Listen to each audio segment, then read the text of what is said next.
نماز میں درود ابراہیمی پڑھنے کی ابتدا کب ہوئی؟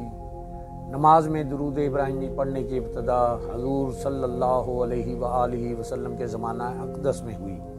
حضرت عقبہ بن عمر رضی اللہ تعالیٰ عنہ سے مروی ہے کہ ایک آدمی آیا اور حضور علیہ الصلاۃ والسلام کے سامنے بیٹھ گیا۔ ہم آپ صلی اللہ علیہ وآلہ وسلم کے پاس تھے۔ اس نے عرض کیا، یا رسول اللہ، آپ صلی اللہ علیہ وآلہ وسلم پر سلام پڑھنے کا طریقہ تو ہم پہچان گئے، یعنی تشہد میں السلام علیکہ ایھا النبی ورحمۃ اللہ وبرکاتہ، لیکن آپ صلی اللہ علیہ وآلہ وسلم پر صلاۃ یعنی درود بھیجنے کا کیا طریقہ ہے کہ جب ہم اپنی نماز میں ہوں تو آپ صلی اللہ علیہ وآلہ وسلم پر صلاۃ کیسے پڑھیں؟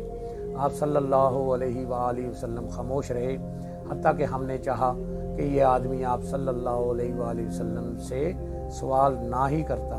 آپ صلی اللہ علیہ وآلہ وسلم نے فرمایا، جب تم مجھ پر درود بھیجو تو یوں کہو، اللہم صلی علی محمد وعلی آل محمد کما صلیت علی ابراہیم وعلی آل ابراہیم انک حمید مجید، اللہم بارک علی محمد وعلی آل محمد کما بارکت علی ابراہیم وعلی آل ابراہیم انک حمید مجید۔